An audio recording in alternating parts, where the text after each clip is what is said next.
Hi, I'm Kamala Harris, and I do not approve this message because I reversed all of my positions on these issues last week in my convention. Yes, I'm two-faced, but at least I'm honest about it. Yeah, I am radical. We need to get radical about what we are doing and take it seriously. As President of the United States, I am prepared to get rid of the filibuster to pass a Green New Deal. There's no question I'm in favor of banning fracking. We have to have a buyback program, and I support a mandatory buyback program. I believe it will totally eliminate private insurance. Let's eliminate all of that. But would you support changing the dietary guidelines? Yes. The food pyramid, what people Yes. to reduce red meat specifically. Yes, I would. Raise your hand if your government plan would provide coverage for undocumented immigrants. Where do you stand on defund the police? This whole movement is about rightly saying we need to take a look at these budgets. Harris asserted that ICE is perceived as the modern-day Ku Klux Klan. Are you aware that there's a perception? I see no. Are you aware that there's a that perception? puts ICE in the same category as the KKK? Is that what you're asking me? I see no parallel. I'm not finished. I see none. And yeah, I am radical. We need to get radical about what we are doing. Oh boy, that was worse than I expected.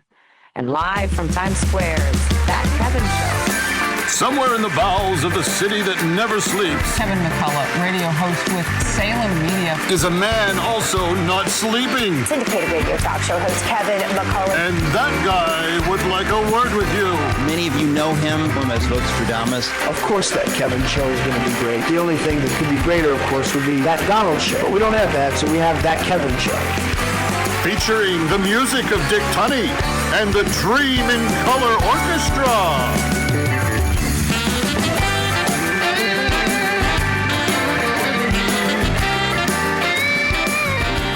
Still to come, Kamala's score on Energy with Gabby Hoffman, sketch comedy with Tom McDonald, and Kelsey Ballerini back in the spotlight.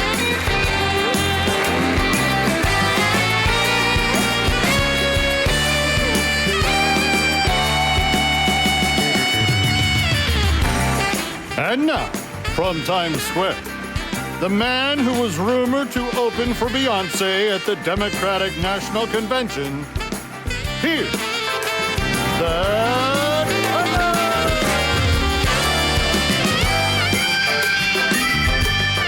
Kevin! Oh, come on, Dave. You know that's not true. I mean, Beyonce wasn't even at the convention. Goodness sake. Let's get to the news.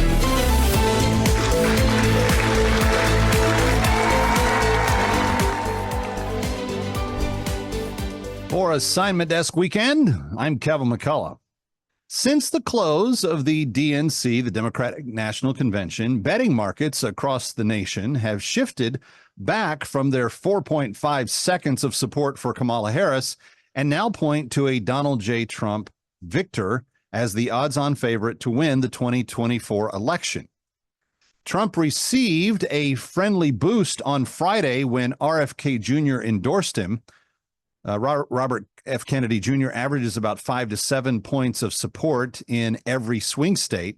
But Assignment Desk Weekend has learned the deal was solidified when RFK said Trump had better win if he didn't want him to drop him like a bear in Central Park. Gayle King, anchor for CBS, was reprimanded on air on Friday for implying a celebrity's attendance at the DNC when previous celebrity sightings for Beyonce and Taylor Swift turned out to be nothing more than imagination. In King's situation, it was especially problematic because shortly after she announced the arrival of Kansas City Chiefs Travis Kelce being spotted, her producer said he was on her screen at an NFL preseason game in Kansas City. Proving just how disconnected from reality the DNC attendees were, a Democratic columnist has named Doug Emhoff as the new modern female fantasy. proving Democrats have no taste in men and that the best that they can put forward would be low testosterone. In sports news, the Supreme Court last week rebuked the Biden-Harris administration, saying that their new Title IX definition violated women's rights to include biological males in its protections for, quote, women. In an immediate response, the Democratic nominee for president, Vice President Kamala Harris, asked, "But what is a woman?" And finally, tennis great Martina Navratilova is ripping the Paralympics for allowing a biological male to compete in the women's 200 and 400 events.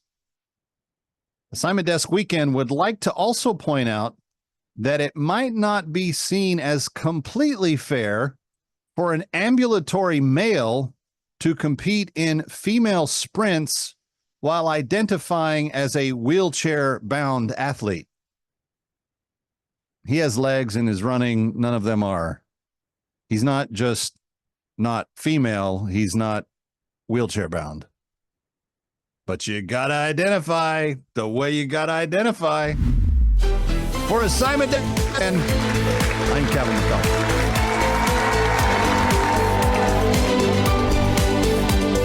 The significance of the passage of time, right? The significance of the passage of time.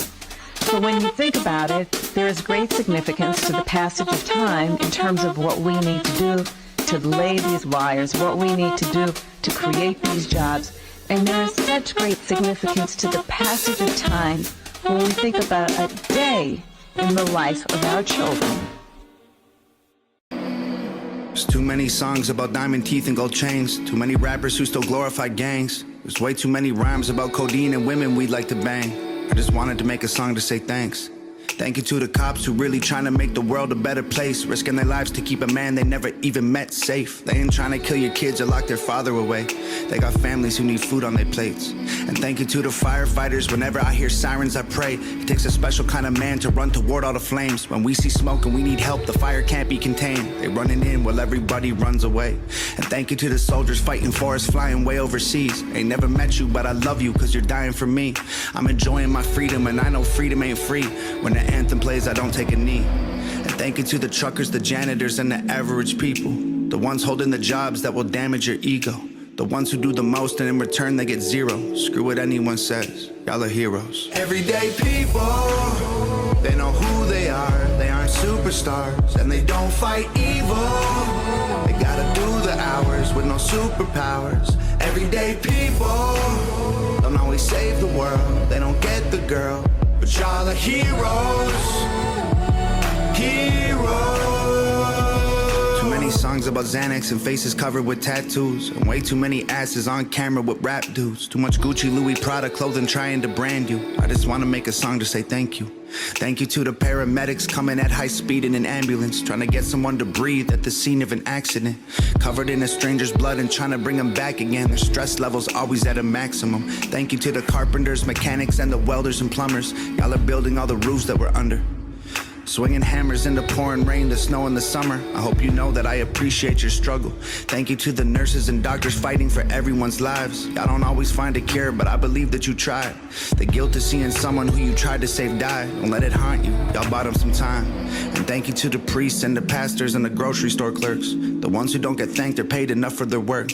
Probably feel disrespected and I'm sure that it hurts. But let me tell you, y'all are heroes for sure. Everyday people, they know who they are. They aren't superstars and they don't fight evil. They gotta do the hours with no superpowers. Everyday people don't always save the world. They don't get the girl, but y'all are heroes. Heroes. You don't need a mask and a cape. Don't lose sleep wondering if humanity's safe. Whoa, whoa. And you don't gotta fly to the moon. Don't need x-ray sight to see the hero in you. Whoa, whoa. Everyday people, they know who they are. They aren't superstars and they don't fight evil. They gotta do the hours with no superpowers. Everyday people don't always save the world. They don't get the girl, but y'all are heroes.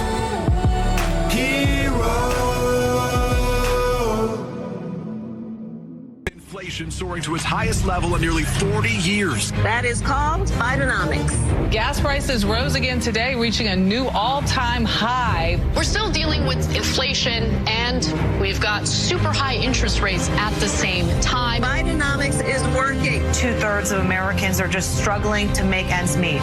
And this comes after Friday's jobs report showing a spike in unemployment. And we are very proud of Bidenomics. Ready or not, we'll be right back.